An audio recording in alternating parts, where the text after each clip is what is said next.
probably a fun fact on me is that I like to read. Like I like to read. That's a lost art nowadays. Oh, my great uncle is Jesse Owens. He won 4 gold medals in 1936. I always want to leave people with this, man, to all the viewers and everybody out there, man. Make sure you guys finish your story. Make sure you guys finish your journey because somebody's going to need it. Yeah. All you got to do is push the bad button. That's all you got to do is push the dice in. Try not to think about the future too much so you can maximize the now. Who's your favorite rap artist? Man, to be honest, it's crazy. Tupac always been my number one, right? Like he got me through so much stuff, but Lil Wayne has been in the modern day. I said, what does it really take? What does it really take to be great, Drew? And he looked at me and he was like, you really want to know? And he was like, to be honest, everything you did to get here, you need to be consistent times 10.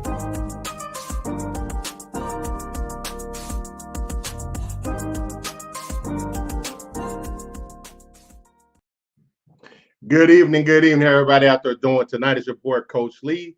Welcome to the Play Call Sheet, where we look at over yesterday's activities in the National Football League, give our inside perspective, as well as talk about the news of the day and such. Before I can get started, got to bring in my man with the plan, coming from the Northeast. My man, too, what's happening, man? Victory Monday. What's going on, everybody? What's going on? How about them Cowboys, baby? You know, shout out to that. Shout out to that offense. Shout out to Tony Pollard. Shout out to that whole offense, man. Being magical, trick-and-treating the Bears on Halloween, man. But other than that, shout out to the winners. Shout out to the losers. Shout out to the Tigers. We here on this Monday night, man. Hope you have no doubts, man. I appreciate you hopping on here, man. Looking forward to it. Yesterday was exciting. Another NFL Sunday that did not disappoint. No. And even, today we're probably about 14 hours away from the trade deadline. Yes, 14 hours away from the trade 4 deadline. 4 p.m. Eastern time tomorrow. Oh, man. So definitely looking forward to that. I'm definitely looking forward to it. Definitely seeing what teams can receive. Oh, Sean, man, F them boys, man. Hey, definitely. I know how you feel about it. I know that you were sad, watching us get the W yesterday. But your Vikings won yesterday, man. Your Vikings, man, under the radar, man, and continue to win, man. So shout out to you guys. Shout out to Chill Bill, man. Shout out to Marie in the building. I see Chris, man. What's going on, Chris? Who they? We're gonna get into the our Bengals on Browns review. Definitely. We sure are. And that's definitely a good segue. Let's hop right into it. I think they just tipped off. We got the Monday Night Football game this week, and that is the Browns versus the Bengals. So right off the bat, even though it's not a big deal, I guess, Eli Apple is inactive. Eli Apple isn't active tonight. Hey, man, looks like somebody on the Cleveland Browns going to cook. They was going to cook anyway, even if Eli Apple was there. All right. So, you know how that rolls with him, man. The Apple was definitely getting eaten. And I know COVID and stuff went on, but usually on Halloween, fall season, they bob the apple. So I don't know if that's a lot of going on. So. And also out tonight, you have Owusu Karamoah. Hope I said that correctly. He's out with a knee injury. So that means newly acquired Deion Jones should see significant playing time tonight. Hey, man, this time of the season, man, to get some run, man, you better prove yourself. One thing you got to do in the NFL is you got to prove yourself. So there's an opportunity for him to go out there and perform. Shout out to Chill Bill, man. He should be here Rookie of the Year. You know what I'm saying? Shout out to our Rookie of the Year. Shout out to Will. He over on the YouTube platform. You can follow us. You can subscribe to us on the YouTube platform, Sport Talk with Friends, or you can catch us here on Facebook or wherever you stream and listen to your podcasts. No doubts. So Sean's he's a Viking fan. Okay, that's good to know. I was wondering if he actually had a team or he just hated everybody the Cowboys play. Fair weather. He's a fair weather. Whenever the Vikings are good, you hear from him. You know what I'm saying? The Vikings ain't, he'll just be doodling on the Cowboys. That's what right. That's what he does. He gets on, he gets on the Patriots. He hates the Cowboys with a passion. Shout out to my man Sean. He's actually from Canada. Shout out to Canada in the building. You know what I'm saying? Absolutely. We're international here tonight. We picked the Halloween colors tonight. for the Monday night game. They definitely did, man. Did they did that on purpose? Yes, absolutely did. Shout out to the scheduling on the NFL's behalf, man. For little stuff like that, a lot of people won't pay attention to that type of stuff, but knowing that the color schemes and the day it is, man, most people better be the first thing coming out of people's mouths. Definitely. That's true. Yeah. So another update as far as people that's inactive tonight, you got Greg Newsome and Greedy Williams are both. I'm sorry, they're both active tonight, but they're listed as questionable. Yes, looking real active, and that's why Cincinnati can't get no points right now. 2:08 left in the first quarter, 0-0. Just had to punt. The Bengals did to Cleveland, so Cleveland now got the ball at their own 31. How you think Cincinnati's going far? With the big injury going on with Jamar Chase. Said it yesterday, man. You know what I'm saying? This is their cry for help right here, and the only way they can resume what they've been doing, being hot, is continuing to be hot and beating teams on a schedule that they can beat.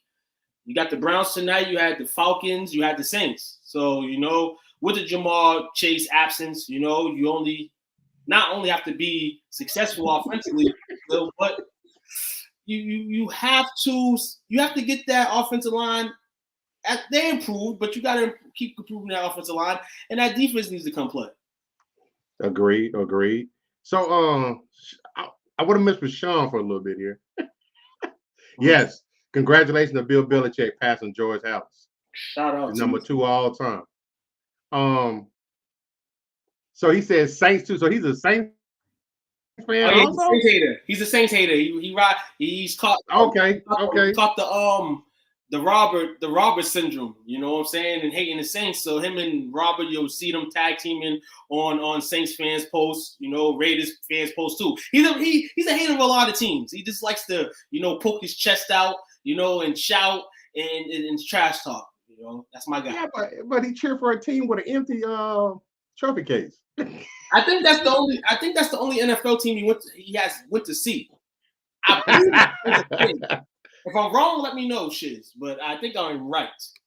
Shout out to Jamie, man. Definitely been showing love to the show. Appreciate you. Commenting out, always comments on our fantasy show on Sundays. Check it out Sundays at 11 o'clock. Let's go, who they? Jamal doesn't equalize the whole offense. So the faster they prove it, the better. Definitely. And that's his blanket. That's Joe Burrow's security blanket. So, him being young, coming in the upcoming years, in his career and not having a security blanket, you got to learn how to sleep without it. Kids do it with their favorite things growing up. So I think Joe can do it better. Let's see if they can. By the way, residential Ravens hater. You know what I'm saying? Ravens hater, man. Shout out to the Ravens hater Facebook user. If you want to chat your name, let me know. So in terms of the game tonight, gave my predictions of the games yesterday. Who would you feel was gonna win this game coming in? Of the tonight's game? Yes. I picked the Bengals. I think they were starting to come around. The offensive line was starting to gel together. They started to look like more of a complete team over the last couple of weeks. So they settled down. And I still think Cincinnati still trying to. They all know that Deshaun will be here in a couple of weeks. They're trying to figure out, what their identity is. They're shopping Kareem Hunt. It's all types of stuff going on over there. Oh, definitely, man. And speaking of that, I said the defense needs to show out. Defense is picked off Jacoby Brissett as he was attended to Amari Cooper. And now the Bengals regain possession at their own 48. Shout out to you, Jake. Jake from State Farm's in the building. He's the residential Ravens hater. Shout out to Jake in the building. Happy Halloween to everybody once again, man. Yes, Halloween is appreciate you. It's not over yet. We're in the late stages, but for me, we got the show and then we got Halloween. Appreciate you. So who did you pick to win tonight? Cincinnati, okay. Definitely a game that they should be able to take home with them, even though they're playing in the same state tonight. I just feel like, Cleveland's kind of overdue with Jacoby Brissett, and they're just waiting, anticipating Deshaun Watson. I mean, I don't know what type of shape they're going to be in. You know, they're looking to shop Kareem Hunt. He may be gone tomorrow. They may be going back to the basic running back game with Nick Chubb. I think they should keep Kareem Hunt. Hope they do keep Kareem Hunt, because if things turn their way, you know, you get Deshaun back, things can happen. But it's all about timing here, and I think the suspension overall for the Browns, Deshaun being suspended, was the worst possible thing that can happen to this organization this year. Though they knew that they was going to have to go through some type of suspension, it is bad that it's 11 games and then 12, and then now you got to go in there and basically bust your behind every single week, you know, to try to make sense of this. Yeah, hopefully they know they're still in the playoff run and they can kind of, you know, compete to make it interesting for the fans. Definitely. No score yet in tonight's game so far. First quarter almost over. Yeah, man. They definitely haven't scored, none of the teams. So, I mean, looking like it's going to go with the old-fashioned under. And I'm kind of mad, man, because before the game started, I seen a bet that had Cincinnati win between 1 and 13. It was at plus 130, and I wanted to take it. But by the time I put my money in, it was 8:15. They said too late, huh? I believe Cincinnati should win by 1 to 13. They should win. Fair enough. Little Will said he's got the Bengals winning as well. Yeah, absolutely. Everybody has the Bengals winning, man. If the Browns do win tonight, hey, backs up another point I've been making, that Cincinnati's probably not that good, but figuring what we just said. It's all on the table for them to feast. Definitely. So let's go ahead and roll into the news of the day. Obviously, you know, as we mentioned at the beginning, we're getting pretty close to the trade deadline. So we had a little bit of movement. The one that we kind of figured was going to happen, but the team that got involved in it surprises, and that's former first-round draft pick Roquan Smith, formerly of the Bears, getting traded to the Ravens for a second and a fifth. So we knew he's going to get traded. You know, the contract situation didn't work out. I heard that they offered him 18. He wanted 20. I'm like, $2 million was the difference. So it sounded like he just wanted out of there. So, you know, it seemed like it's a good thing for the Ravens, you know, even though I think they need some wide receivers. Oh yeah, definitely help, but they definitely need some receivers, and they went to a linebacker, which is shocking to me. And we talked about this before we started. Damn, Jerry, man. But then you explained to me about the money situation and the money he wants, and hey, that's probably not going to be in our lane. But I would have loved to have him as a rental. I definitely knew and thought that Dallas would use him as a rental. But seeing that the Ravens gave this much up for him, it looks like he's going to be in a Ravens uniform next year. Yeah. So Will's got an interesting point. He says that the Bears needed some draft picks anyways. They need to rebuild the offense around Fields. They've got a first, 2 seconds right off the top of the bat, and they got about $100 million expected in cap room next year. So they're going to be some movers in free agency. Oh yeah, they're definitely gonna be moving some shells. You know, try to get their team better. You know, take some positives from this season if they could. And like I said, man, Roquan since the offseason has not been. He does not feel like he's wanted in Chicago. Doesn't feel like he's getting what he deserves and wants to move. So it's great that he was able to improve his stock on the field, and as well, the Bears was able to get rid of him and got what they deserved or felt like they deserved in it. But we see somebody. I see somebody in the background.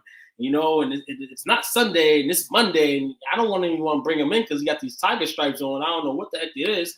Well, Jake from State Farm's in the building. You know what I'm saying? Jake, man, take that Bengals jersey off. I know that's why you wanted to come on tonight. Man, it ain't that reason. Not a whole lot. Went out and did the whole trick-or-treating gig. It was the perfect timing. It stopped raining at 6, and then it started raining at 8. We had gone out, trick-or-treated, got back in. Got all set up with the games and the candy checking out, making sure everything was cool through the Bengals game on. And I'm like, you know what? After seeing them on, I got to get on there. Normally, I'm only a Sunday person, but you know what? I was like, Monday? This is a good Monday. I'm off work tonight. Let's go ahead and do it. What's going on? Appreciate you, man. Yes, sir. Yes, sir, man. We just speaking on the Roquan Smith trade to the Ravens. And then, hey, it shocked me, you know, saying that the Ravens were the team to land him. You know, I'm kind of mad at Jerry right now. But yeah, it came to a shock to me too, and I felt like, you know, I feel like the Bears actually got I feel like they got snubbed in the trade. They got so little out of it. But I understand you got to see where it's at though, because I don't know where his contract is. I'm assuming it has to be his last year. This his last year, and the Bears picked up $4.8 million of his $5.4 million contract. Oh yeah, I feel like they got a snub. they should have got more, or at least had to pay a little less. That's a lot. Totally agree. Let's see.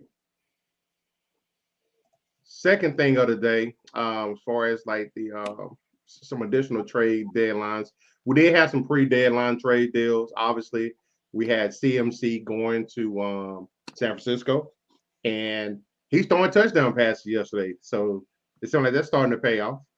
It's gonna pay off for them. They better pay off for them. Getting someone of that caliber, you know what I'm saying, that's had his issues. And the 49ers figured that, hey, man, why not add more gold, you know, to a team that was almost that close to the goal last year. So shout out to him for making that play. A lot of teams wanted it. There was a lot of teams that got shut down. There was actually rumors, and then they was told that the rumors weren't true. But, you know, everybody was on that man. Everybody tried to go get it. You want a Super Bowl, you want somebody that's mobile, that can run the football, that can be on the field. I don't know if Christian McCaffrey is that type of guy, but he's a good running back.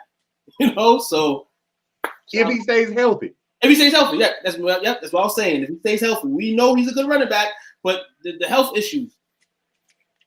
Yeah, I was saying that this year would be like the big year that you'd really find out what you're getting from two running backs that came into a draft, had the ultimate ceiling between him and Saquon, and they both couldn't kick the injury bug. I was like, this is the year make or break for both of them, and I think they're making the most out of their last year opportunities before people give up on them. Yeah. Before they start going to 1-year deals. Exactly, yeah. Because I mean, Christian McCaffrey even said I could go to the bathroom and get put on the injury list. So I feel like it was starting to bug him too, and this year he wanted to show out. And I don't know exactly why. I guess the Panthers are really all in on a rebuild, and getting rid of him was kind of I feel like you'd want to build around it, but with all the injury problems that they've been giving them, I could see why to give him out there before they would have to pay him a huge contract, and they could do a true rebuild without him. Right. And I think I always thought Carolina kind of misused him. Even when he was at Stanford, I didn't really see him as like an every down back, especially in the NFL level, the pounding that he would take. Yeah. I see him more of come in, specialty back, third down screens, stretch on runs and things like that. Which I think he'll have the opportunity to do that. To me, he's a bookend for Debo. They both got the same skill set. Yeah. And they Jimmy G, he will Jimmy G from time to time, but he's got weapons around him. Kittle stays healthy.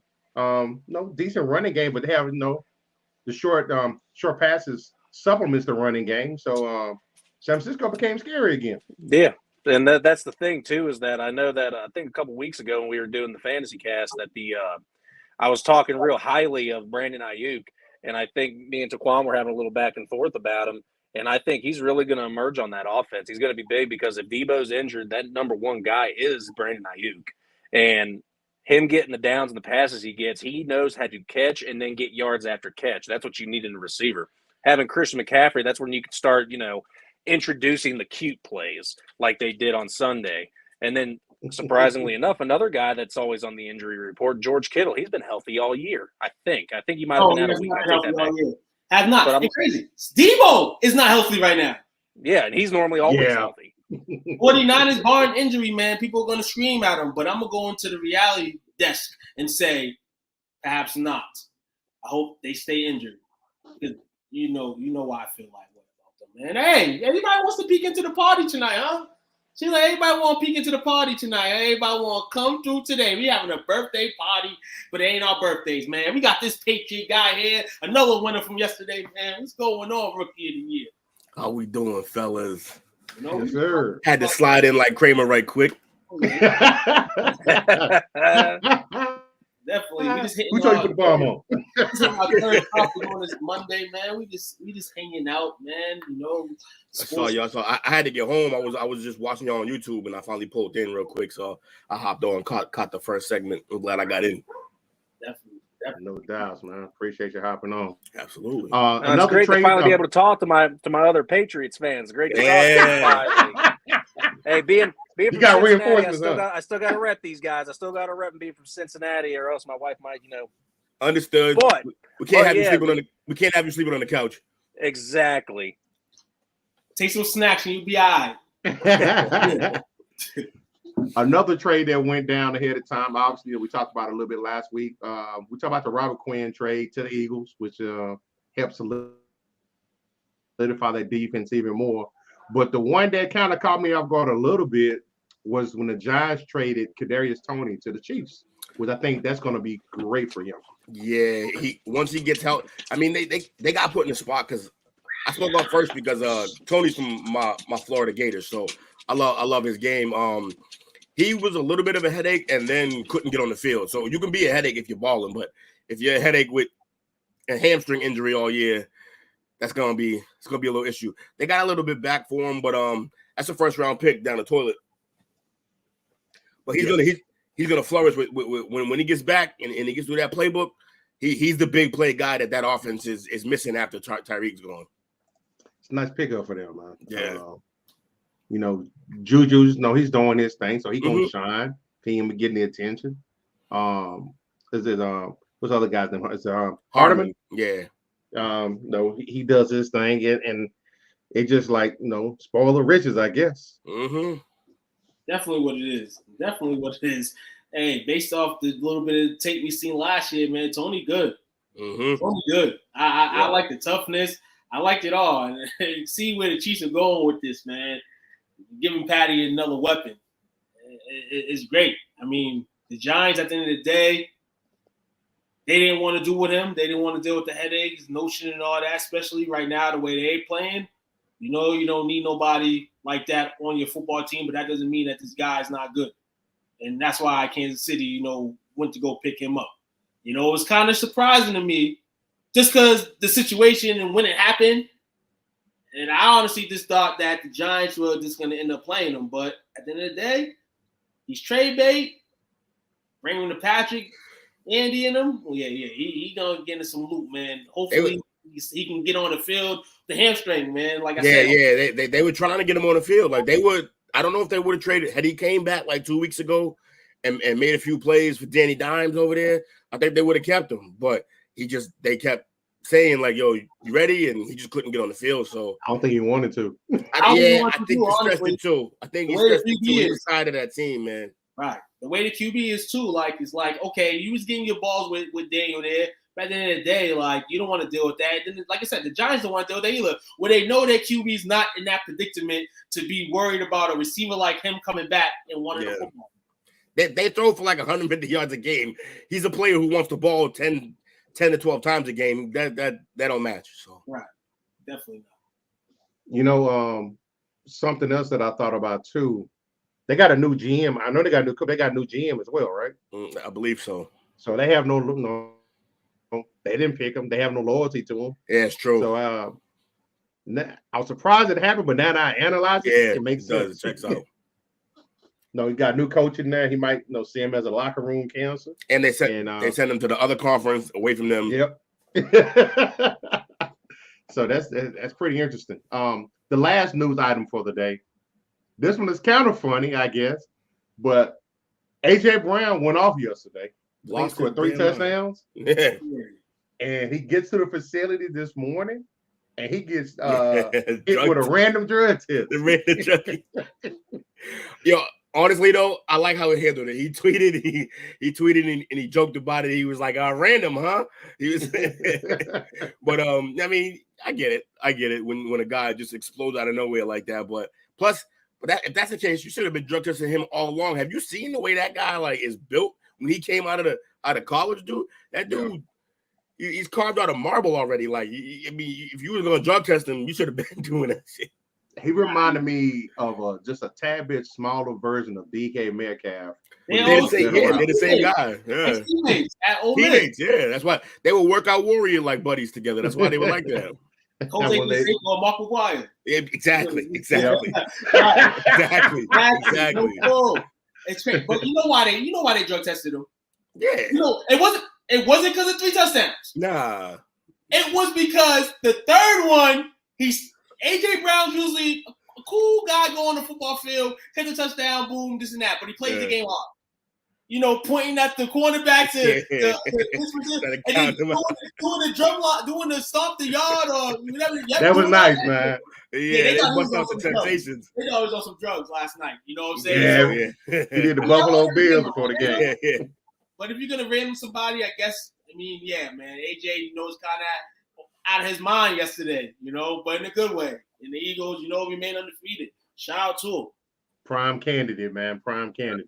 Also, another thing about those 3 touchdowns, I don't know if you guys have heard this. It's an actual stat that they make now. It's called dime pass. It's an actual stat. And a dime pass is a pass that travels over 30 yards but lands in a tight window. All 3 of those passes were dime passes, which is just interesting because Hurts was supposedly not to be able to make those type of plays, but he's really stepping his game up right now. No, it helps. It helps having AJ on the other end. As a Cowboy fan. Yeah, you should be. Y'all should be. I ain't got the corners for that.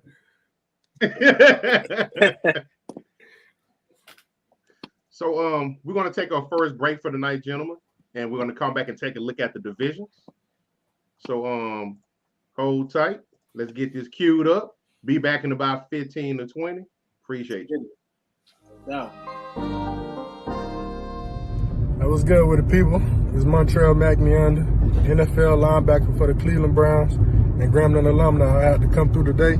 Give a special shout out to my dudes over at STWF Media, the big brand, where you can talk sports with the other NFL players, fans in their Facebook community. You know what I'm saying? Y'all go get them boys a shout out. Go check out their page. And I promise you, man, you're gonna love everything that you hear and enjoy it.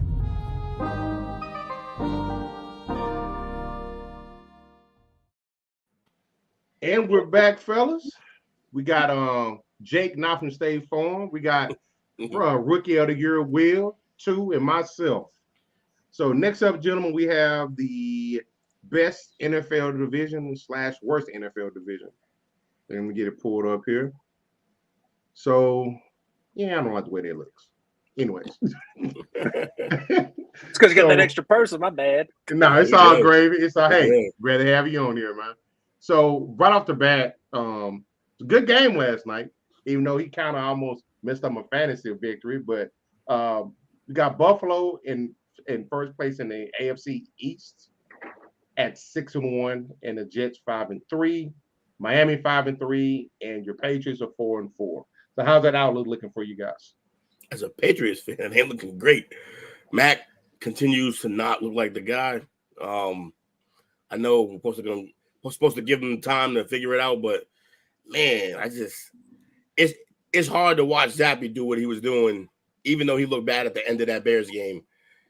Overall, his body of work looked a little better in that sample size and not want him on the field. But as a Patriots fan, I'm not optimistic right now. But the division's crazy, though. Yeah, I feel the same way. I really do. I personally, as you guys know, I'm a huge Mac Jones supporter, but I think he's a little shook right now, but I'm still giving him the small benefit of the doubt strictly because I do believe in the sophomore slump. And I'm right there with Will too. After seeing what Zappy has done, you have a hard time not wanting to say, all right, yeah, go Zappy, put Zappy in.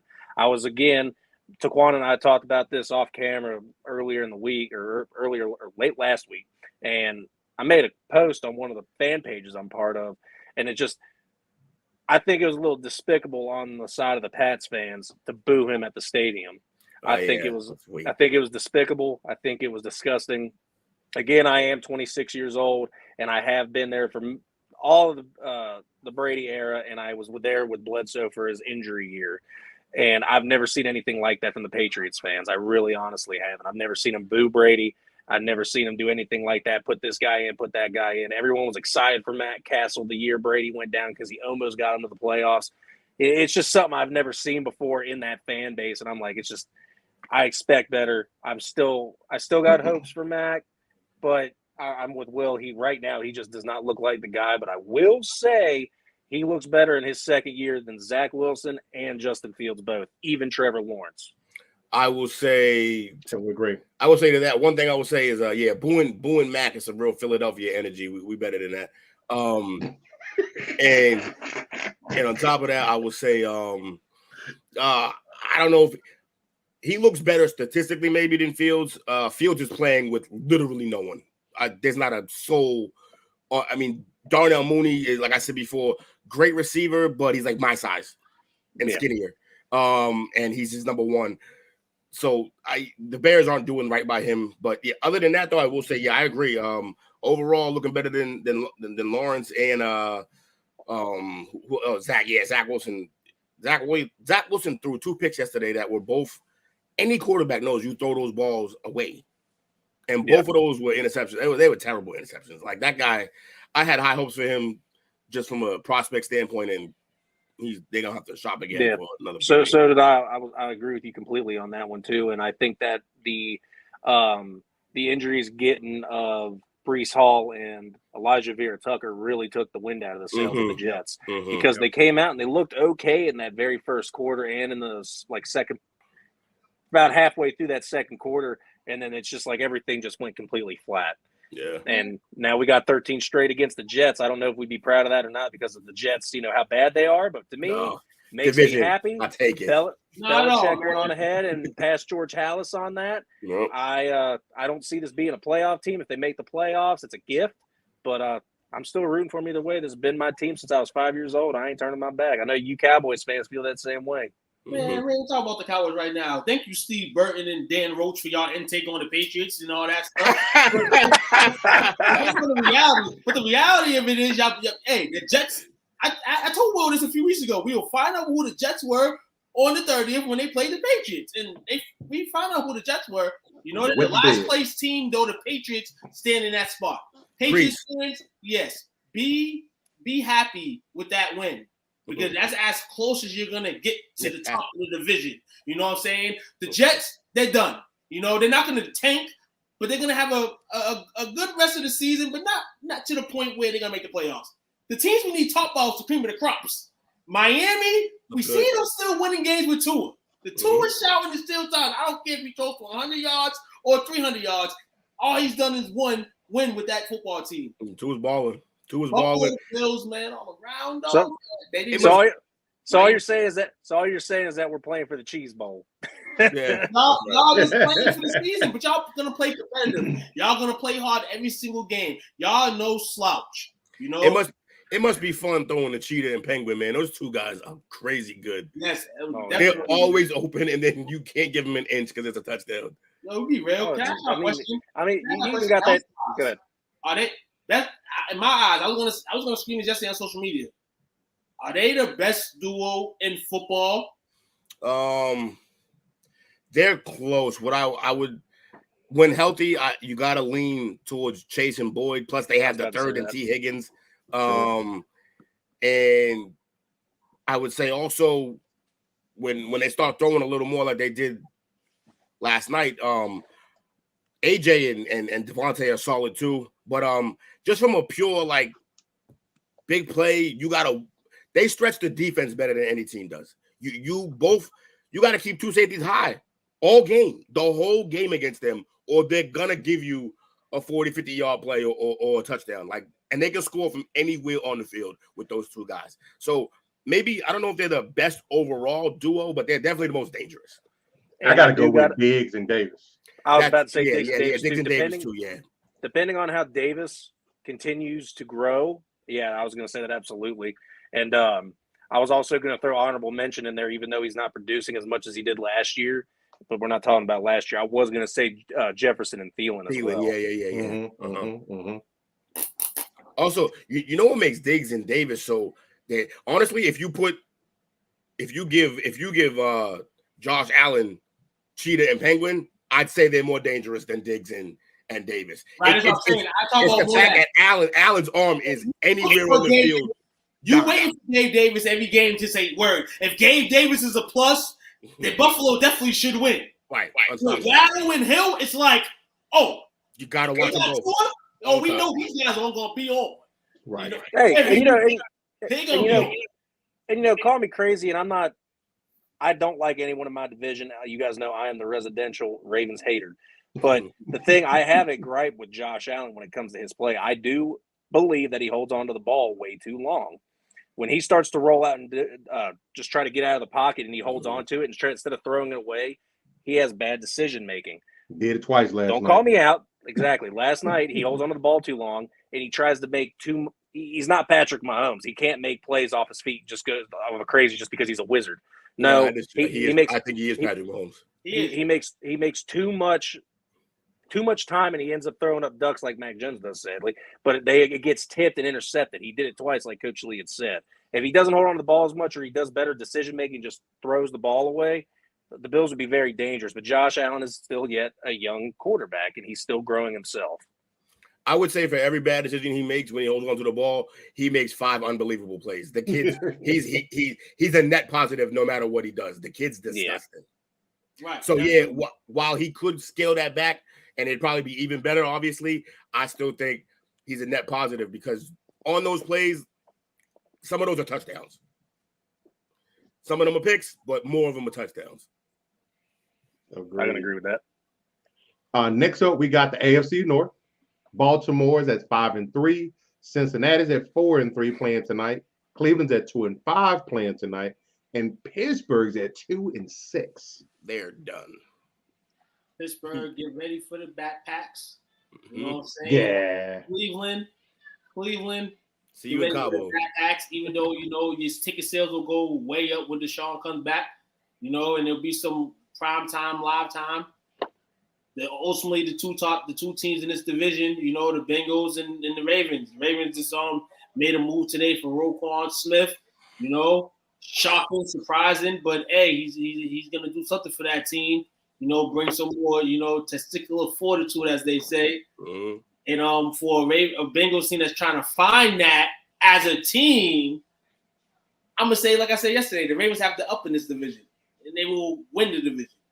You know what? Like I said, we had our big argument yesterday about that, and I'm not going to lie. After that trade and how surprising it was, I'm not going back on what I said. I still think the Bengals have the most upside, but as of right now, with that trade, Ravens defense is always nasty, and they just made it even more nasty. So the Bengals are really going to have to try to win that division now with that happening. And with Chase being out for 6 weeks, it's going to affect the offense very much, like it already has tonight. And they're really going to have to fight and claw for these next 6 games to, stay afloat. I think with the rumors of a Cleveland shopping Hunt, I think, I kind of like the, the 1-2 punch between him and Chubb. They do end up trading them. I think that's just them waving a white flag. I know they said they'd rather trade them versus losing them for nothing in free agency, but if you still feel like you got a chance, you still got to roll with them.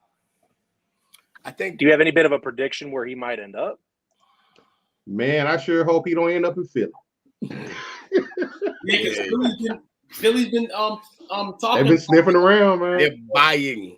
They are buying right now. I think the NFC East as a whole tomorrow. Watch out for the NFC East as a whole tomorrow at the trade deadline. The Eagles, the Cowboys, and the Giants. I predict in my mind will all make moves tomorrow. All of them. Who do you think Dallas goes after?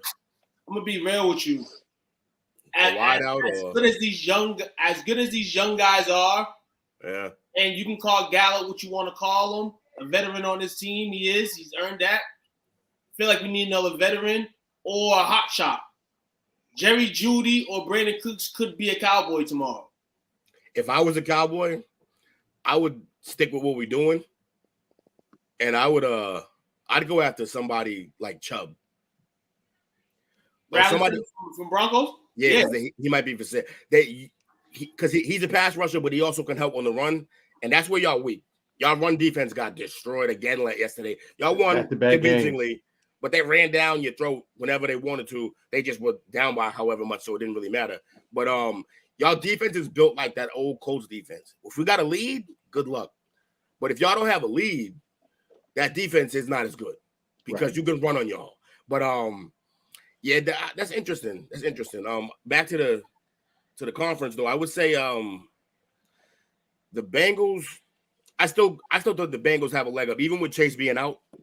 Because with Chase out, you still have two damn near Pro Bowl caliber wideouts on that team. And then I love the Ravens, roster, because I love Lamar, but like his Bateman's still out. He's out again. They still have no receiving core. Their running game is solid. Suspect. It's okay when it needs to be, but it relies too heavily on him, which the whole team does. And so yeah, I don't know. Like Andrews got hurt. Yes, Andrews got hurt. They said it's not it's crazy, but that's his safety blanket. If they have any, I can see any game that he's on the field, I could call a loss, unless it's a bad team. Any good team they face without Andrews on the field, I don't see them win. Although Lively, their rookie is pretty good, but he's not Andrews, and so we will see what happens. That Roquan Smith deal, that's going to be interesting. And Baltimore is predicted to have 11 wins. Interesting. With Cincinnati at just under 9, at 8.7. They have them at 8. Ooh. All right, yeah. AFC South. Tennessee's at 5-2. Indy's at 3-4. Jacksonville is at 2-6. And Houston is Indy is at 3-4-1. Jacksonville is at 2-6, and Houston's at 1-5-1. Oh, the bottom of that division is sad to watch. I don't think Houston, they got a dismal record, but I don't think they're as bad as the record dictates. It'd be hard to be. I just, it just, they're a young team. They really don't have any playmakers. Levy must have really wanted to coach. Mm-hmm. It just, I think they're just one of those teams. If they beat somebody on any given Sunday, it's like, okay, it was kind of due. But even if they're not as bad as their record looks, if they start selling at the deadline, they're gonna be. So like, yeah, that's true too. With them shopping cooks, right? But who surprised you in this division? In this division. They ain't no surprises. They ain't no surprises. I thought the Jags would be a little better.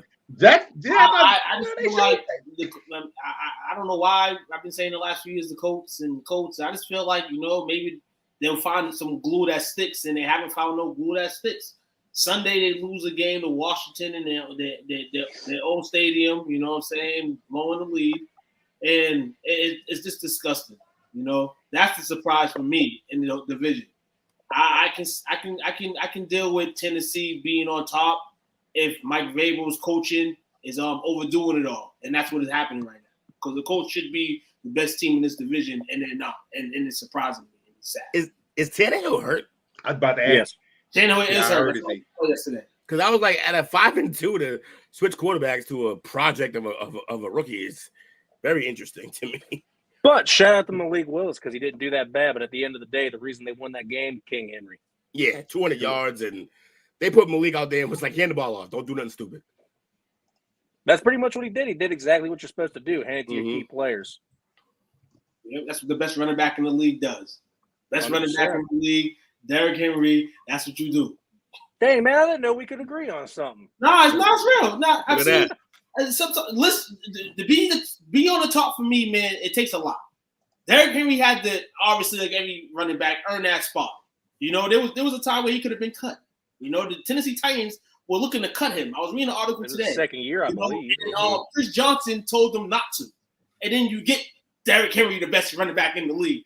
So why I talk about Zeke being this and that, everybody talk. Derrick Henry's that man. Derrick Henry's that man.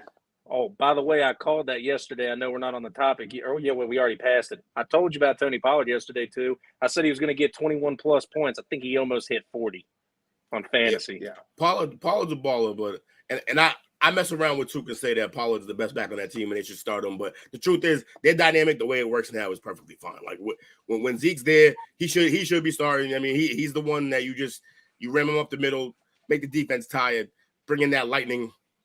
The big play guy after that, and their dynamic is good. People keep calling for a change, and I know I messed around and said the same thing, but the truth is their dynamic is working well, and they need to stick to that. Keep running. Which is what you think that Green Bay would do, having Jones and Dillon, but they're not doing it. Well, they did last night, though. They did last night, and it did not matter because that team has no wideouts. I mean, it's Buffalo. That defense. It doesn't. If anyone goes out, their next man up's just as good as a starter in one of the best divisions. I mean, speaking of that, you know what I forgot? That Tre'Davious White has been out this entire time this year, and he's coming back next week. I think they activated him, or if not next week, then the week after. So that defense of the Bills has been playing without a Pro Bowl corner who's coming back.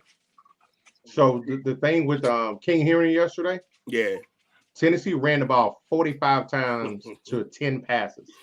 1960s football. I love it. And he carried it 32 times, and he joined some elite company yesterday.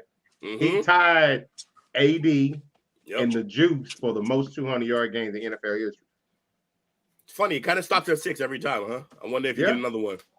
4 of those have come against the Texans. Oh, that's not even fair. See, that's not even fair. Like think about who. Why are you picking little brothers of the league? Yeah, well, think about who Peterson was doing it against. They both actually Peterson and who the other one was Sweetness. OJ. Oh, OJ. I mean, Peterson was doing it against the Packers defense, the Bears defense, Lions, and the Lions. Okay, never mind. You probably got a couple against the Lions. A few against the Lions. A few. Actually, no, but he was going against the Lions when they had Sue in there. So even though that team isn't good, that line was still worth it. That's true. AFC West. Kansas City's at 5-2. Chargers at 4-3. Broncos at 3-5. And Vegas at 2-5. Honestly, if we're gonna talk about surprises, they proclaim that to be the best division in the league coming. The whole bottom three of that division is surprising. Because I expected the Chargers to be a little better. They got some injuries that held that way. I think a lot of people expected Denver to at least not be terrible.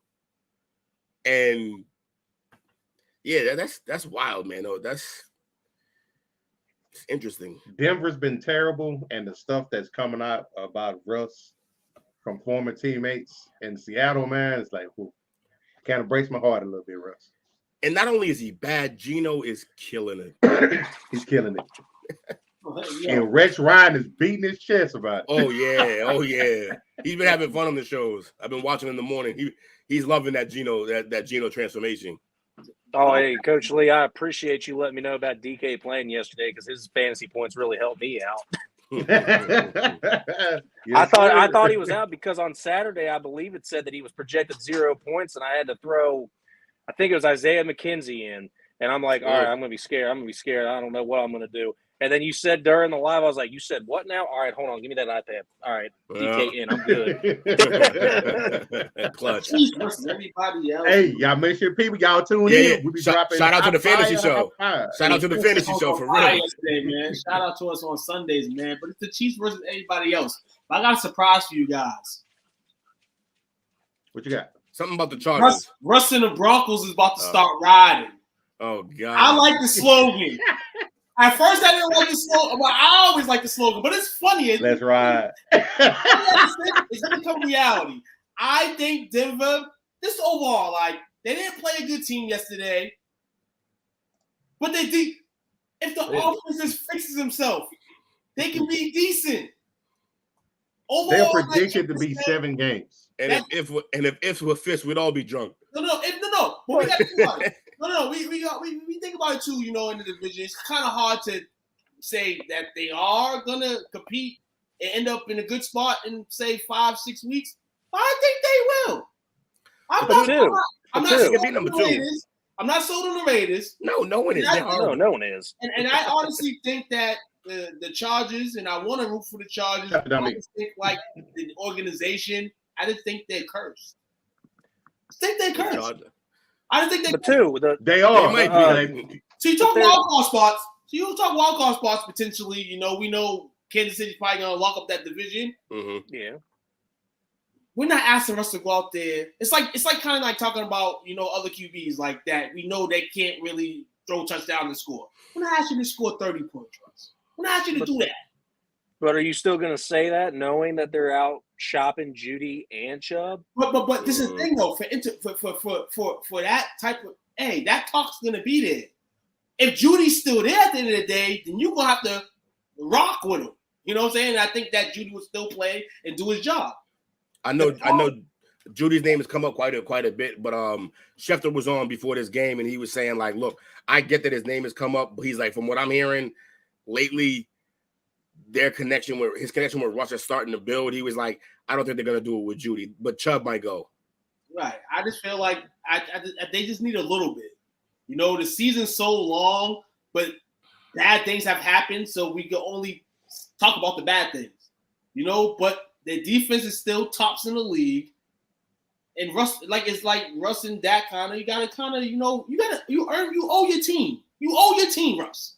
Anything you owe the team. A guy that can be a top 5 QB, a guy that can go out there and perform. I think they're gonna let it ride.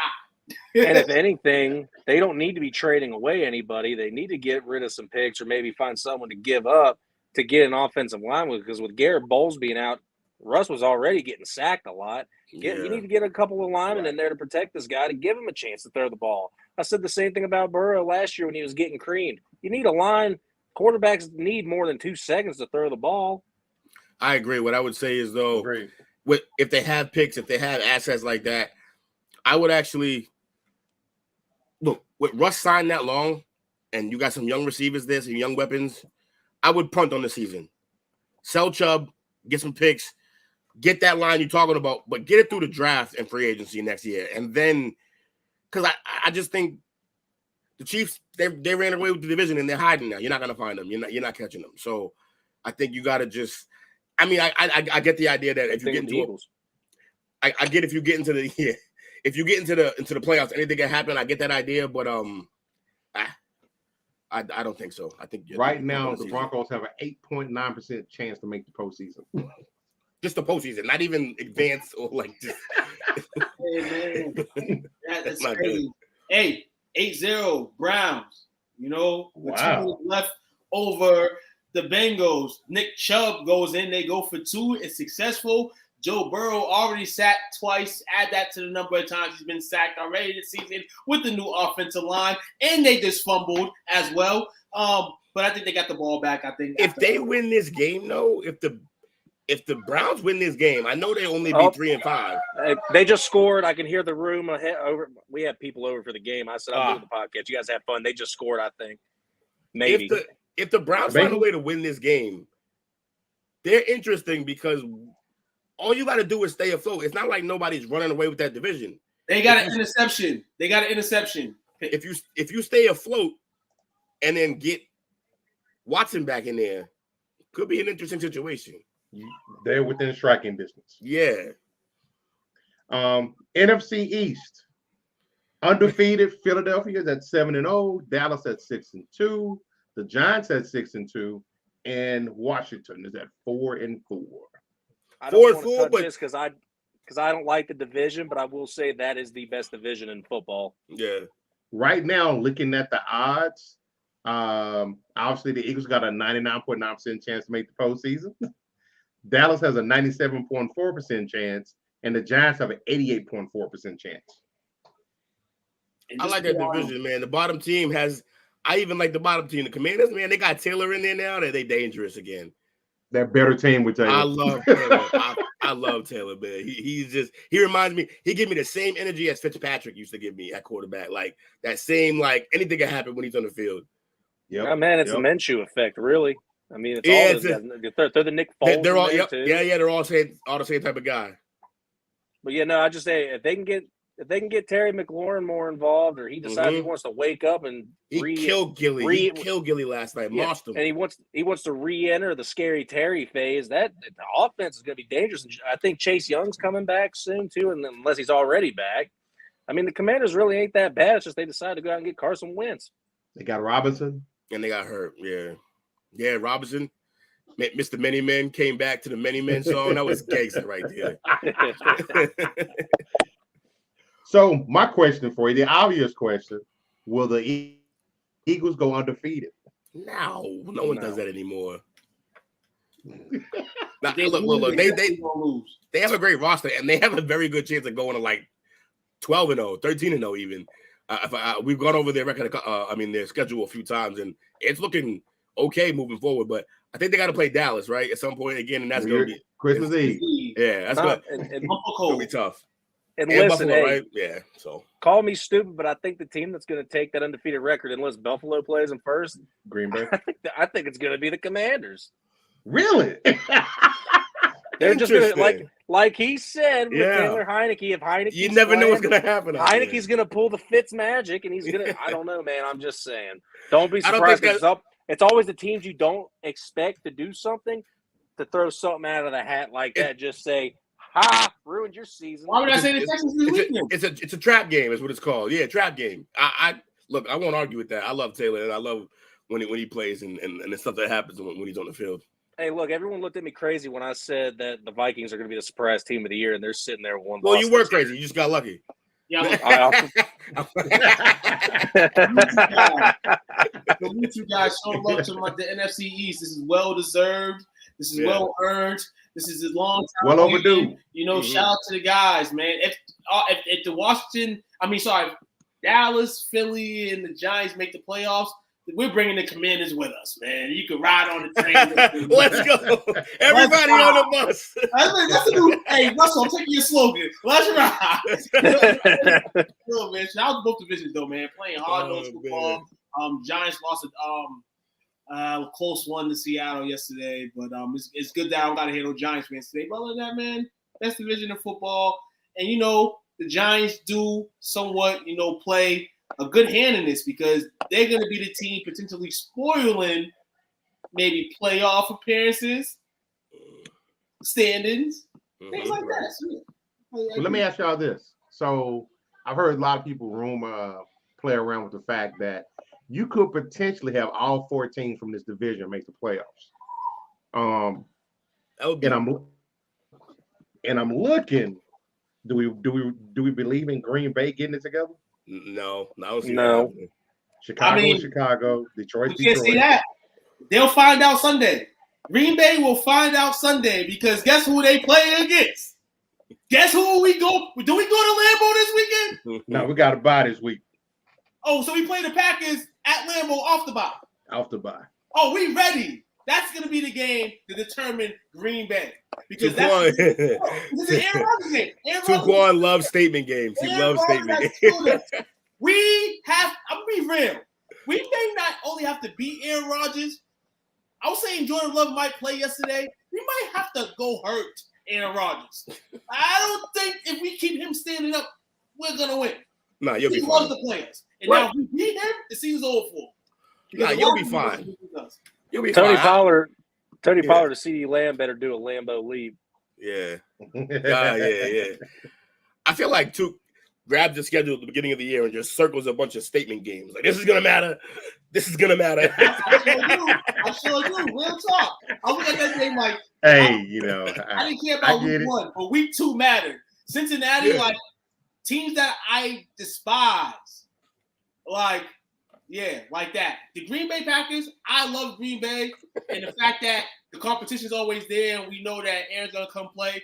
But when that game definitely circled every time. Green Bay, whenever we play Green Bay, I gotta be red-eyed. Robert, coming for you. I think y'all win that game. I smell a bet. Oh, we gonna have one, right? We gonna have one. NFC North, Minnesota's at 6-1. Green Bay's at 3-5. Chicago's at 3-5. Detroit's at 1-6. Again, I'm going to say it. I called that at the beginning of the season. Everyone thought I was crazy. Will thinks I'm lucky. That's perfectly fine. But I said that the Vikings are going to be the surprise team in the NFC this year. And I think either the Giants or the Eagles took it from them. But at the same time, my prediction of the Vikings taking the 1 or 2 seed is still alive and well right now. Yeah, I would say the surprise is the Giants, but I would say right behind them is Minnesota.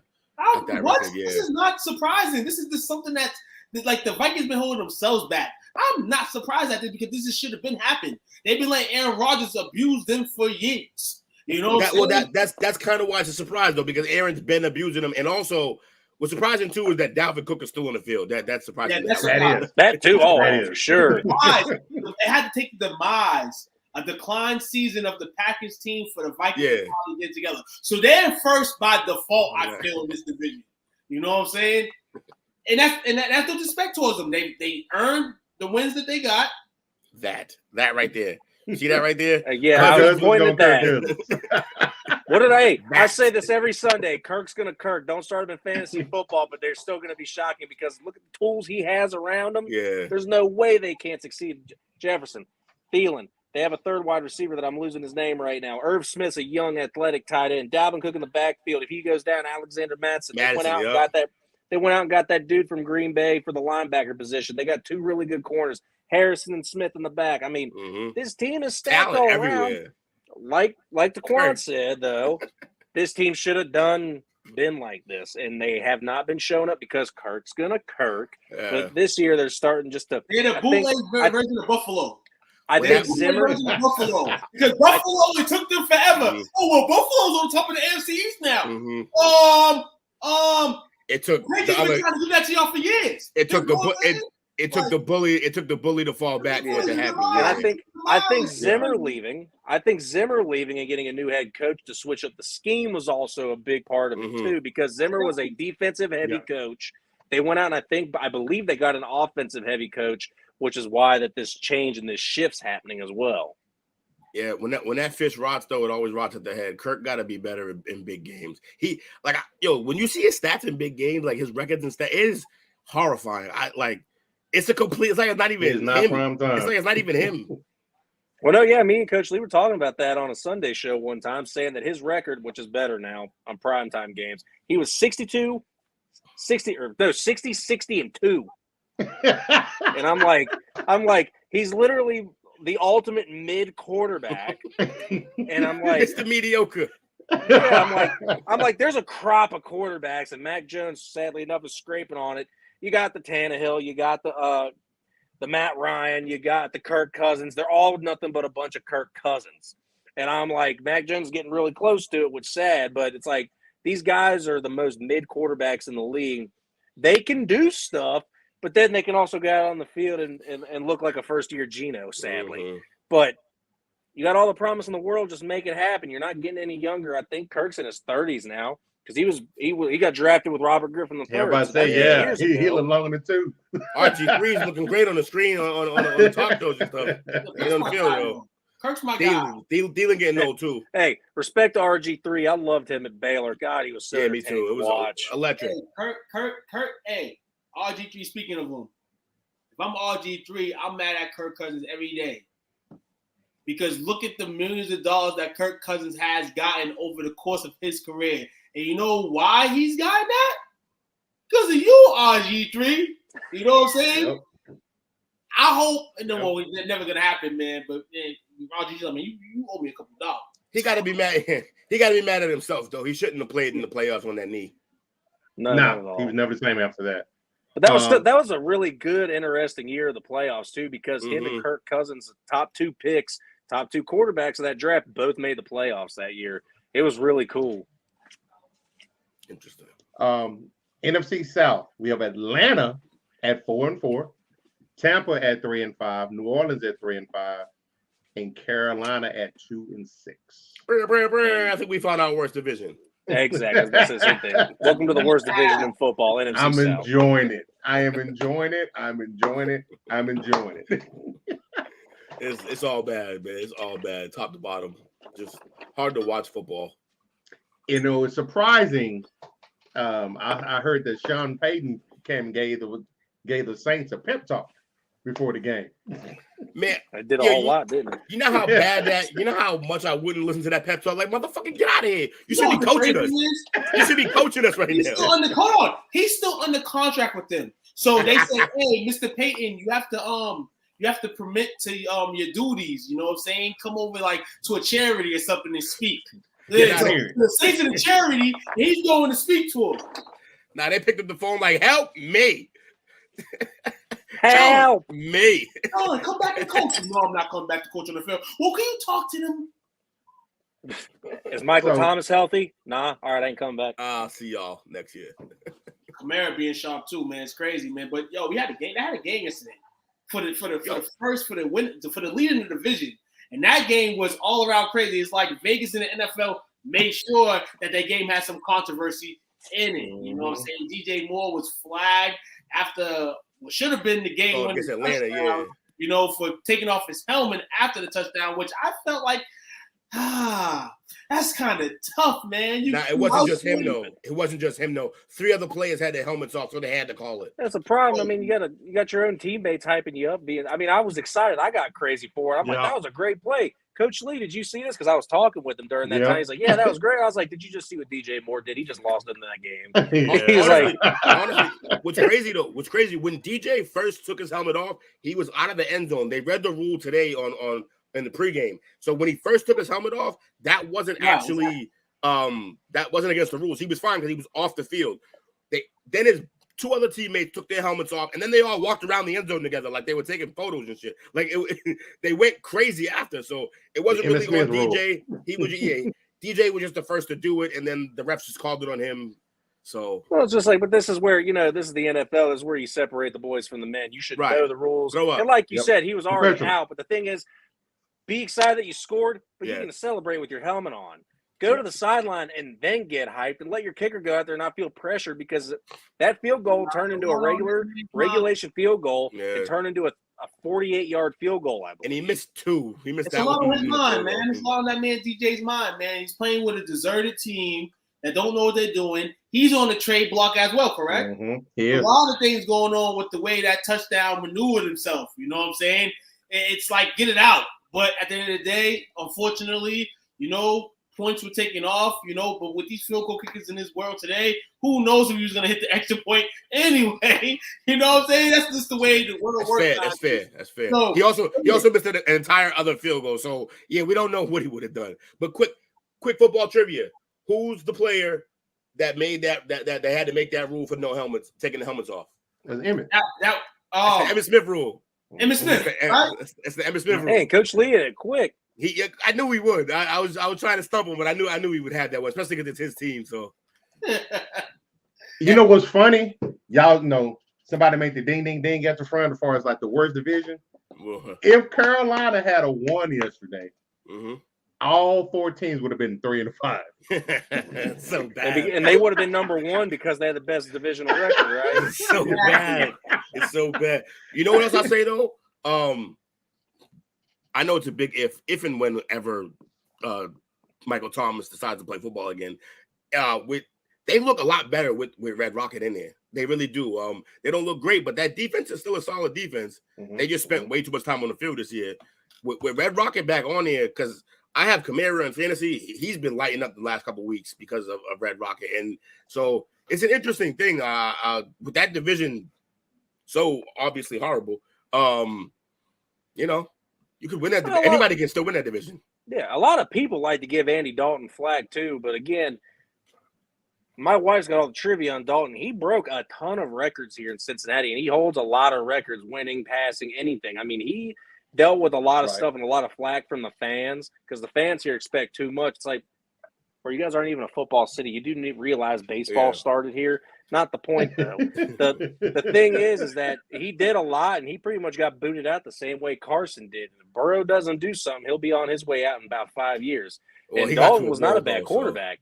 But the problem, that's different. The problem with Dalton is in that category of guys who I literally call the worst type of quarterback you could possibly have, even though they're good, because they're good enough to make you too good to get a good draft pick, and you'll never win with them.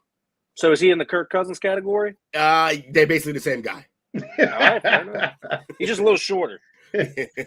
In the last division, the NFC West, Seattle's at 5-3, San Fran's at 4-4, the Rams at 3-4, and Arizona's at 3-5.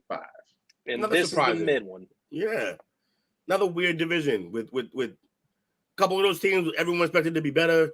I guess when you divvied it up at the beginning, maybe you would have thought the Cardinals, they'd probably be at the bottom of that. But I don't know. That's a weird division, man. The way the way the stat usually goes is that the loser of the Super Bowl, their team usually goes in shambles for the next couple of years after that.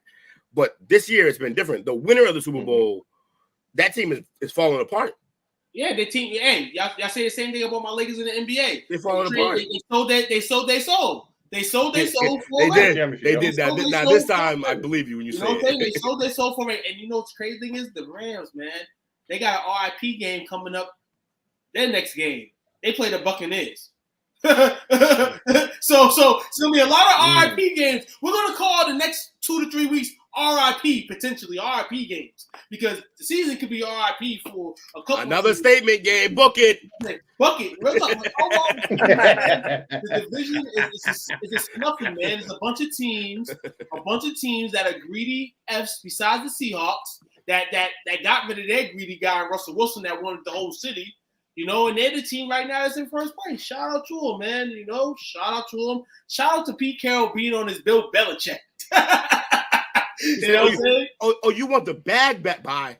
What up, Gino? Right, exactly. So it's more. So it's not. I'm gonna give credit to the bad team, the team that should have been the worst team in Seattle, and I'm gonna give the way down for the rest of these teams because they're playing like they've been greedy. And what happens when you become too greedy? Things like this now, it can turn around for 3 of those teams, 49ers, Rams, and Cards. But at the same time, 49ers are going to make it happen with CMC now. So yes. And also, I'm not trying to start anything with you, Taquan, but I'm just saying the Ravens need to make a little bit of a note of this. Don't pay your running quarterback. Interesting. We talk about Lamar.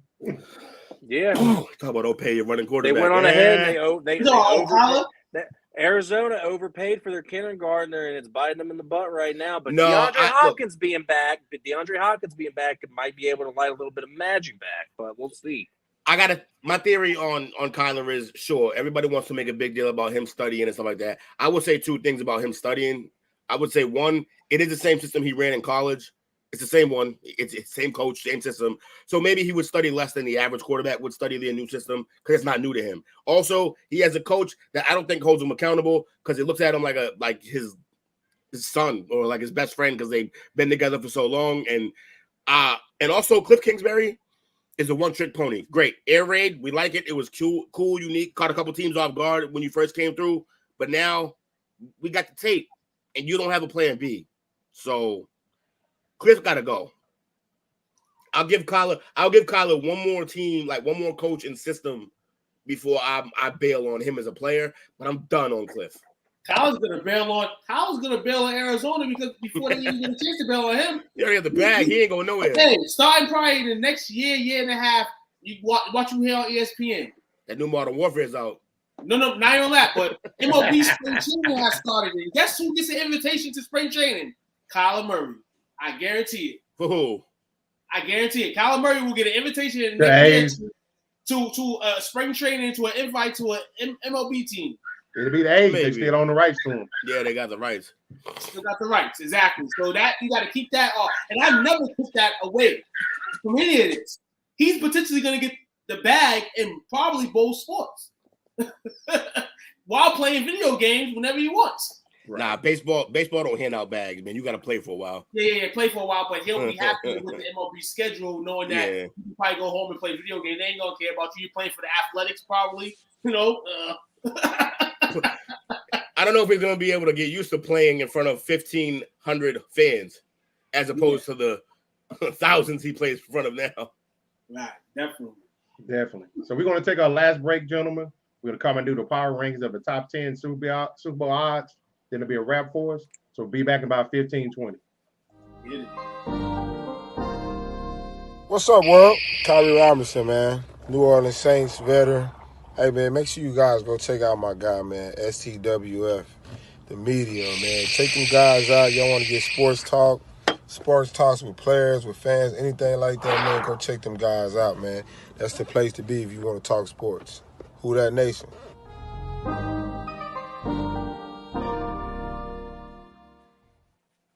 And we're back. The last segment, finish line, gentlemen. Last but not least, we got NFL power rankings. So we'll take a look at the top 10 teams. Coming in at number 10 at a record of 6-2, the New York Giants. How y'all feeling about that? I mean, the record says they should be higher, but we know why. It's not like they're kind of a one-trick pony with the running game, and they're good. I don't know how many great teams they face so far. They got a good record, but I'm fine. I'm fine at 10. It's also having Daniel Jones being a little bit unreliable at times too. He doesn't make the best decision makings, and he also, I don't know. I'm still not sold on the guy coming from. As much as I love Duke University, I love the basketball program, not the football program. I don't see it. Definitely. I don't always care where a guy comes from. I will give him props on being able to win with receivers that none of you can name right now. And look, he's thinking. I was thinking too. I was like, wait a minute. Because Sterling's hurt, Slayton drops balls. Slayton I don't know what else happens. But last receiver I remember is Victor Cruz. But the truth is they throw for like I said, 150 to 180 yards a game. That can go so far. Yeah, only so far. Number 9 and a record of 4-4, San Francisco 49ers. Yeah, Interesting. After that trade, I could see it though. They're trimming That's into the trade. Mm-hmm. And the way that they won that game too, because it really wasn't much of a game in my opinion. Mm-hmm. They took over and they won that game. This is just off roster. This rankings just off roster strength. Yeah, I buy that. To play. And the defense is good. The defense is good.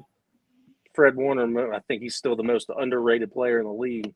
Definitely, Yeah. one of them. Number 8 at 5-3, we have the Seahawks. They That's beat the right. Giants yesterday. They proved that they kind of got something going over there. But the ass can it be sustained for 17 games and into the playoffs? Probably not, but hey, you gotta trust it right now.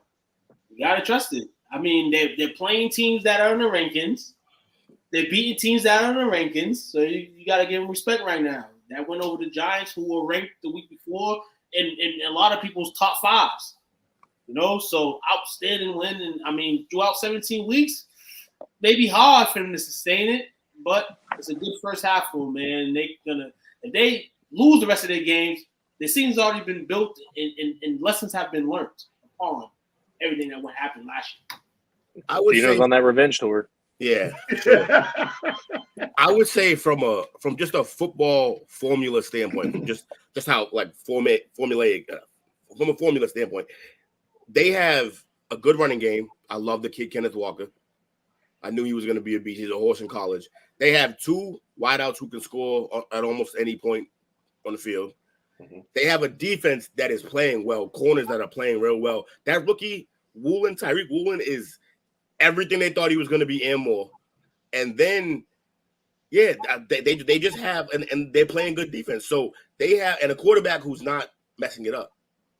So I think they can maintain this for a while. I don't know how far in terms of the playoffs, because once you get to the playoffs, Geno going to have to be more than a manager, because their defense is not Tampa Bay Bucks or Ravens in the past, like heyday defense. Nah, it's a good defense, but it's not even Legion of Boom. But I mean, it's solid. But he's going to have to, for them to win in the playoffs, Geno's going to have to make big plays, not just the. He's going to have to be West Virginia Geno, huh? Yeah, he was crazy. Why he got drafted, Geno? Definitely. Number 7 coming in at 4-3, the Cincinnati Bengals. Overrated, and they're gonna lose tonight. They're down 11-0 at the half, and they're gonna be not in the top 10. Hopefully, after this week, I'm sick and tired of seeing this team on the rankings moving down every single time. They don't deserve it. You're so angry for a guy whose team's in first place. Just chill. They don't deserve it. So angry for a guy he's the biggest fan of the NFC team. They don't deserve it, because right now, according to what everybody says, they got a game on the schedule tonight against the Deshaun Cosby-less Browns, and they're not performing. And it's a home game for them. It's in the same state. They still win. You said Deshaun Cosby-less. Look, I made my argument about the Bengals yesterday. I'm not going into it again. You know how I feel. I like the spot of the Bengals. Joe Burrow is anywhere in between the first and fourth best quarterback in this entire league. Agree. Just let him speak for himself. He's breaking records last week. You can say overrated this, overrated that, but I bet, give him one more chance against the Cowboys, they beat him. Because again, that was a team that was still healing. $1,000 they won't beat the Cowboys. They played again.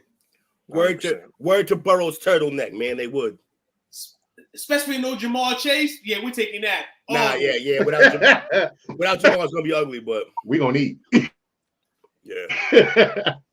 Coming in at number 6 at 6-1, the Minnesota Vikings. Too low. Too low? Okay, fair enough. I see the number 4. Let me see the rest of the list, and I'll say too low or not. Them. Exactly where they need to be. They make up. The Eagles make more compelling. I guarantee they're number 1. Eagles make a more compelling argument because of how they're winning, and they'd be number 1. But at the same time, how can you have the team that's undefeated at number 1, which I'm guessing they are, and you said that was number 6, correct, Coach Lee? At 6-1. And then you got possibly the second to third best team in the league sitting at 6. I don't like it. I can make the case how. Because one team is in a division that's way better, and the other team is in a division that's dying in front of us. That too, and the fact that all the rest of the teams that are under Minnesota are ranked in a better spot. Cooper, bro. That's hilarious. All have won. All have won on national television this season. Yeah, I can see that. Have not. They all have won night games. Their night games that they all played. The Vikings and Kirk Cousins, whose record is bad, haven't. That's why they are ranked 6. Skull. That's how coming in because now I'm looking at Dallas. Dallas won a Monday night game in New York. You know what I'm saying? And the rest of the teams go down. Whatever you want, blend them in. Philly smacked Minnesota on Monday Night Football. You know what I'm saying? But that's their only loss. Blame the Eagles. Blame the Eagles for the Vikings not being in the top 5. But that actually makes their case if the only team that beat them is the one that's number 1. I mean, they should probably be a little higher. No. But I say that all the other. I think they should be number 5. All the other they ranking them in a good spot because they're ranking them based on what they've been. A team that could be good, but in the big spots and the big lights, don't get it done. Monday Night Football, big spot, big lights, it gets an approved Philly team. Improved. Y'all was already standing at a standard, and y'all got smacked on Monday Night Football. Now it looks crazy because the Eagles are the best team, but week 2, that wasn't the case. Yeah. Well, now I'm interested to see who number 5 is. That might be the Kirk. 6 might be Kirk. 6 might be a Kirk Cousins ranking. Actually, it will be number 5. You'd be happy to be 500. Number 5 coming in at 6-2. We have the Dallas Cowboys. Yes, great spot. Get the hell out of here. Great spot. Underachieved to overachieve, the name of the game. The season started in the whirlwind, but guess what happened during that whirlwind? As underdogs in games, we were winning them. This is why teams and people do the rankings the way they do it. It's a good spot for my Dallas Cowboys. Excellent spot. Dak's back. The offense looked sparkly yesterday. It looked sparkled yesterday. That's the offense I've been looking to see for since January. Since January, the first week of January when we played 49ers in a wild card, we have not seen the offense play that well since week 17 of last year against the Eagles when we beat them by 50. And it's all because of Cooper Rush.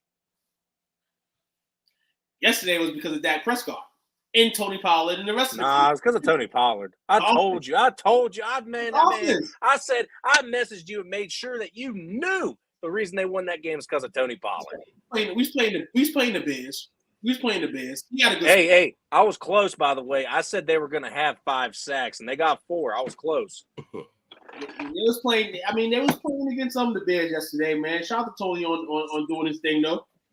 But that's what you do against That's what you do against bad teams. You don't let them sit there and make a game out of it. You know, you gotta get in their behinds. Even though the defense was slacking. Defense was slacking yesterday. Montgomery, Hibbert, even Justin Fields at times was looking like they was getting their way and stuff. So yeah. Enough of my Cowboys. We'll talk about them next week. Hey, I'm glad you mentioned his name. So that trade I was telling you about I made for Kittle, it was David Montgomery, DJ Moore, and Hunter Henry. You gave up a lot, but no, I mean Kittle can ball. He gave a lot for Kittle. Kittle hasn't really had. I mean, David Njoku went out, and he was my starter. David Njoku went out, who was my starter, and Hunter Henry ain't doing nothing this year. So I needed something. Yeah, that's fair. Right. Who's that for? You gambled on Garoppolo though. Number 4, and the reason why I said I think the Vikings should have been at number 5. I think Dallas should be at number 4 because I think the Ravens coming in at 5 and 3 and number 4 is too high for them. I agree. Yeah, number 4 for the Ravens. That's for the most overrated team in the entire NFL. Then they should be at 6. Ooh, tell us how you really feel. You know what's crazy? That the NFL and the people that are doing this in rankings are probably all haters of Lamar Jackson, but somehow the Ravens are ranked number 4. I thought you were a Cowboys fan. Make it make sense to me. No, make it make sense to me because they shouldn't be number 4. You're absolutely right. I agree with you guys. Shouldn't be number 4. But you got to see why they're number 4. With the schedule based on the instincts in their QB, they're likable. The Ravens are likable. Even if you don't like them, Jake, or people don't like them, or people don't like their QB because they're running back, they're likable. Roquan Smith's really going to help, but they didn't make that list when they knew that. So, right. Yeah. Stop it. Hey, I like you. True. Coming in at number 3 at 5 and 2, the Kansas City Chiefs. Yep. 3, huh? Number 3. That's fair. Yeah, no, that makes sense. That. Yeah, that they makes sense. they wrecked the 49ers in week 7.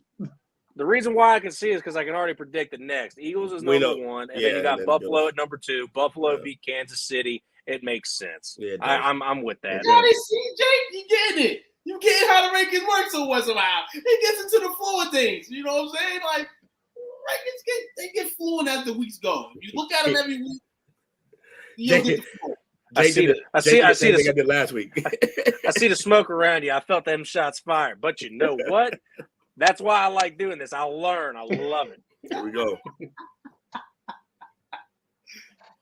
And with that being said, we just hit the top 10. Last segment. Who are your early Super Bowl favorites thus far?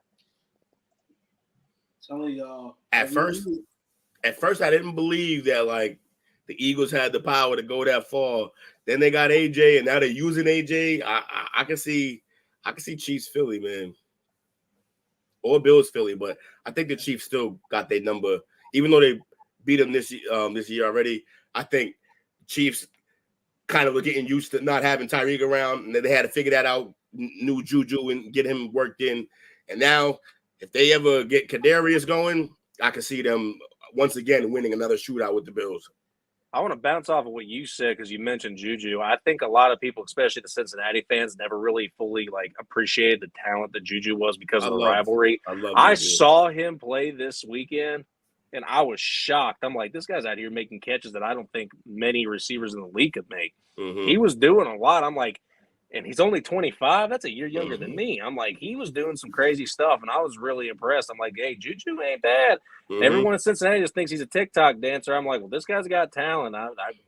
He ain't no Tyreek Hill. No, I'm cool with it. If you get Kadarius Toney going out there, and then you got Harmon who's got crazy speed, Kadarius is fast too. Then you have 2 burners.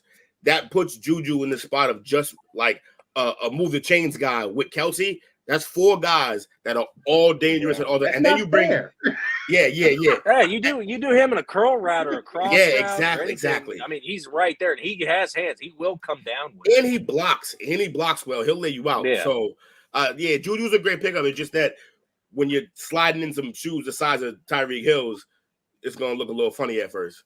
And I'm going to go ahead and with what your Super Bowl prediction was as early favorites, I'm going to flip what you said, and it really hurts being a Patriots fan saying this. Please don't give me no crap, Will. But I'm saying Bills Vikings. Yeah. Again, as much as you guys think I'm crazy about the Vikings, they went up and did really well on the defense and got people that needed to be there in the spots that they couldn't fill. Kirk Cousins isn't Kirking right now. He's doing fine. Mm-hmm. No lights, but And Dalvin Cook is playing very well, and he is staying that's healthy. the big part, yeah. So, and Justin Jefferson's playing his lights out. Him and Stephon Diggs right now are neck and neck for like best receivers on each side. So you guys think I'm crazy for throwing the Vikings up there, but they got a new coach, really good on the side. I do like Patrick Mahomes a lot, but after what I saw a week ago, I believe, I think it's Bills-Vikings. Call me crazy. Hey. I don't think you're crazy because the Bills right now have a 108 point differential. They lead the league in that. Whipping ass and stopping. They've already got some losses under their belt, man, but y'all better stop. Real talk. I know what I say every week on this segment. We don't care. Dallas. 1,500. Y'all better take that 1,500 in Dallas. Last week it was plus 2,000. The week before it was plus 2,500. Yeah. Hey, y'all better take that. I'm telling y'all, man, before it gets higher, man, take that right now. It's as cheap as it's gonna get. It's time with Baltimore and Minnesota. But nah, no real talk. Real talk. I'm looking at this list right here, and surprisingly, I'm gonna guess mention the Cincinnati Bengals in this because type of team I like, man. You know, Cowboys at 15, Ravens at 15, Minnesota at 15. You got the Bengals at 2,000, Bucks at 2,000, Miami at 3,000. You know what I'm saying? So it kind of in that middle range right there, kind of they'll say contenders or the guys, other playoff teams. Yeah, it's kind of good to look at that money. I like the short money with the top teams, Buffalo, Chiefs, and Philly, obviously, but one or two of those teams are not going to be there at the end of it. I don't know who, but I can see that. Unpopular take. I don't think even the Eagles can take the Chiefs or the Bills. Hey, the Eagles are 7-0, but they barely beat Dallas with the backup. But the thing is, you know what? Bouncing off of what we were talking about earlier, or even before I got on live, maybe I think A.J. Brown really did elevate this team to another level. Yeah, listen, we just ain't seen the A.J. Brown injury yet. That's gonna happen. The hamstring's gonna pull himself real soon. But that's who can beat the Bills or the Chiefs. The Cowboys fan, you know what I'm saying? We got you, dog. Everybody, I'm a Cowboys fan to the heart. That applies to Dak too, though. That applies to Dak. I mean, he could easily get hurt, and Zeke. And I'm with Will on this. Yes, Dallas has probably got they're either number one, number two scariest defenses in the league. I would not want my quarterback going against that defense. They're just too good. Not with a lead. But they're still. But the thing is, they can get to the quarterback, but they really got to work on the run defense. Mm-hmm. Well, run defense is gonna be all right, man. You watch. Famous last words. It's gonna be good. It's Coach Lee, what's your predictions? Coach Lee, you ain't done me wrong yet this year. I say it's going to be a repeat. I think it's going to be Dallas against Buffalo. And much as I painted, man, I picked Buffalo to win it at the beginning of the season. Interesting. Yeah, it's interesting. No, Coach, man, it's going to be the book that should have been written. The 30 sequel called They Lose to Dallas Again. That's what's going to happen. I know. Jim Kelly rolling over in his wheelchair. Roll over his grave.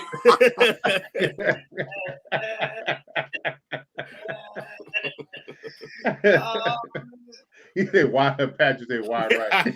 It's so bad. It's so bad. Oh man, this is fun, fellas. But like all good things, we have to come to an end. Who got shout outs tonight? Start them off.